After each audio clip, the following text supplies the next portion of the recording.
कानी बहू। किशोरी लाल जी के बेटे राघव की शादी की बात जगह जगह चल रही थी, लेकिन किशोरी लाल जी को कोई लड़की पसंद ही नहीं आती थी। और उसकी एक ही वजह थी, किशोरी लाल जी का लालची होना। उनको लड़की वालों से मोटा दहेज चाहिए था और इसी चक्कर में एक दिन वो एक बहुत पैसे वाले के घर अपने बेटे का रिश्ता लेकर पहुंचे। उस आदमी का नाम था ओम प्रकाश। देखिए किशोरी लाल जी, मेरी एक ही बेटी है और मेरी सारी संपत्ति जायदाद सब कुछ मेरी बेटी नैना का ही है।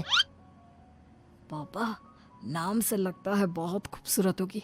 कितना अच्छा नाम है ना, नैना। ओ, वैसे बात तो सही है आपकी। अब इतना पैसा है, जमीन जायदाद है, इकलौती बेटी, आप भी क्या करेंगे? सब कुछ उसे ही देंगे ना। बिल्कुल ठीक पहचाना आपने। बस बेटी की शादी और सारी जायदाद उसके नाम। पापा, बिना देखे हाँ कर दीजिए ना। इतना अच्छा रिश्ता फिर कहाँ मिलेगा? माला माल हो जाएंगे हम। मैं अपनी बेटी को बुलाता हूँ।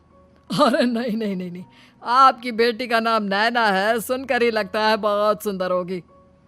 रहने दीजिए अंकल, मैं तो आपकी बेटी के नाम से ही इतना खुश हो गया हूँ कि उसे बिना देखे शादी करने को तैयार हूँ। अब तो मैं उसका चेहरा सीधे शादी के बाद ही देखूंगा। और इस तरह राघव नैना का चेहरा नहीं देखता और उससे शादी कर लेता है। शादी के बाद अपनी सुहाग रात पर जब राघव नैना का घूंघट उठाकर देखता है तो नैना की आंखें बंद थी। कितने खूबसूरत हो तुम नैना, जरा अपनी आंखें खोलकर मेरी तरफ देखो तो सही। नहीं, मुझे शर्म आती है। अरे, मैंने तुम्हें शादी से पहले भी नहीं देखा, और अब अगर तुम आंखें खोलकर मुझे देखोगी भी नहीं तो मुझे अच्छा कैसे लगेगा?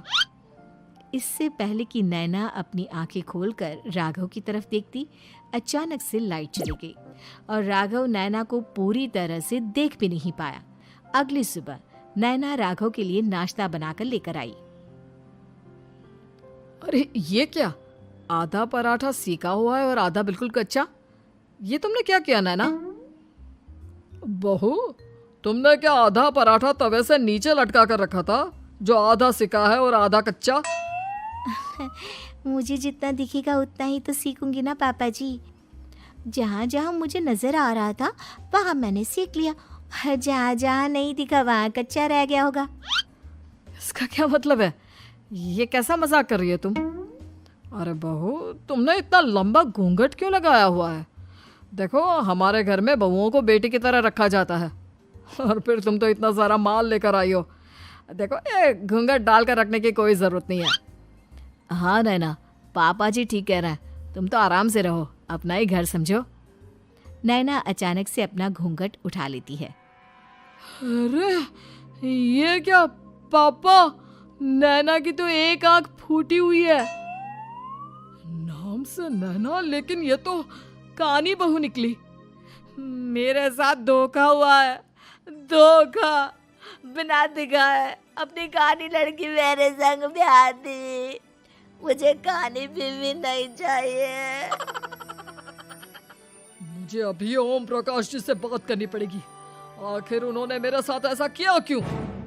अरे, आप लोगों ने ही तो पापा से कहा था कि आप लोग शादी से पहले मुझे देखना नहीं चाहते। अब मेरे पापा पर क्यों इल्जाम लगा रहे हैं? अरे लेकिन उन्हें बताना तो चाहिए था ना कि तुम कहानी हो, एक आंख से तुम्हें दिखाई नहीं देता। किशोरी लाल और राघव नाराज होकर ओम प्रकाश को अपने घर बुलाते हैं। पापा जी, ये आपने क्या किया? शादी से पहले बताया क्यों नहीं कि नैना की आंखों में परेशानी है?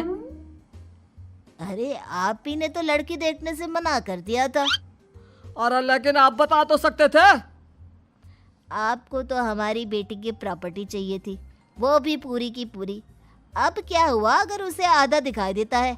प्रॉपर्टी तो आपको पूरी मिल गई ना। अरे ये क्या बात हुई? मेरी शादी प्रॉपर्टी से नहीं, आपकी बेटी से हुई है। अब ये तो पहले सोचना चाहिए था, तब तो मेरी प्रॉपर्टी देखकर तुम्हारी जुबान लप-लपा रही थी। लेकिन मैं कानी लड़की को अपनी बीवी बनाकर नहीं रख सकता। पापा, कुछ करिए ना आप। हाँ, करता हूँ। देखिए ओम प्रकाश जी, आप हमारे साथ ऐसा नहीं कर सकते। और तुम देखो, अगर तुमने मेरी बेटी से शादी तोड़ी ना, तो जो भी प्रॉपर्टी मैंने तुम्हें दी है वो तो पूरी की पूरी वापस ले ही लूँगा, और आधी प्रॉपर्टी तुम्हारी भी लूँगा। अरे मेरी आधी प्रॉपर्टी भला क्यों लेंगे आप? इसलिए क्योंकि मेरी बेटी को आधा नज़र आता है और उसकी नज़र अभी तक तुम्हारी आधी जायदाद पर ही पड़ी है। अब तुम उसे घर से निकालोगे तो कुछ तो लेकर जाएगी ना। और अगर हम आपकी बेटी को अपने घर की बहू बनाकर रखे तो? तो तुम्हारी पूरी प्रॉपर्टी तुम्हारी ही रहेगी, और जो मैंने तुम्हें दिया है ना उसमें से बस मैं आधा लेकर जाऊंगा। अरे लेकिन अब आप अपनी दी हुई प्रॉपर्टी में से आधी वापस क्यों लेकर जाएंगे? अगर मैं आपकी बेटी को अपनी पत्नी बनाकर रखने को तैयार हूं तो? इसलिए ताकि भविष्य में अगर तुम मेरी बेटी को धोखा दो तो उसके पास कुछ तो रहे जो पति का हो। वैसे मेरे पास तो बहुत कुछ है, लेकिन अपने पति की कोई निशानी तो उसके पास होनी चाहिए ना।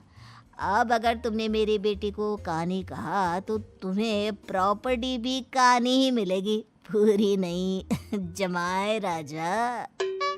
किशोरी लाल और राघव समझ चुके थे कि वो बुरी तरह फंस चुके हैं और अब उनके पास वहां से निकलने का कोई चारा नहीं है। अब समझ में आया ना, लालच बुरी बला होती है।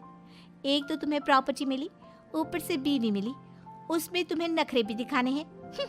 आए बड़े, चुपचाप बैठो दोनों। कुछ दिनों के बाद नैना राघव की कार लेकर बाजार घूमने निकलती है और जब कार लेकर वापस आती है, ये क्या? एक तरफ से मेरी गाड़ी पूरी खराब हो चुकी है। लगता है तुमने मेरी गाड़ी को किसी दूसरी गाड़ी के साथ एक्सीडेंट किया है। अरे अरे कितना बड़ा नुकसान कर दिया तुमने बहू। वो क्या है ना पापा जी, मुझे एक आंख से दिखाई नहीं दे रहा था, सामने से गाड़ी आ रही थी। मुझे तो सिर्फ आधा ही दिखाई दिया और वो गाड़ी मेरी कार से रगड़ते हुए निकल गई। अब मैं क्या करूं बताओ? आप इसे ठीक कराने के पैसे कौन देगा? तुम्हारे पापा। तुमने मुझसे इस तरह से बात की? अभी रुको। नैना राघव की शिकायत ओम प्रकाश को कर देती है। देखो राघव, अब जो मेरी आधी प्रॉपर्टी तुम्हारे पास थी ना, उसमें से आधी और मैं लेकर जाऊंगा, क्योंकि तुमने मेरी बेटी को डांटा। अरे नहीं नहीं पापा जी, गलती हो गई, माफ कर दो। गलती की तो कोई गुंजाइश ही नहीं। अगली बार मेरी बेटी को डांटा तो बची हुई आधी में से आधी और ले जाऊंगा। लालच के चक्कर में हम दोनों ने बहुत बड़ी गलती कर दी बेटा। एक तो तुम्हें कानी बहू मिली और ऊपर से जो माल मिला वो भी काना। इस तरह राघव की हर एक गलती पर ओम प्रकाश उसकी प्रॉपर्टी का आधा आधा हिस्सा लेकर अपना सारा माल वापस ले गया और राघव को कानी बीवी से काम चलाना पड़ा। भाई लालच वाकई में बुरी बला है।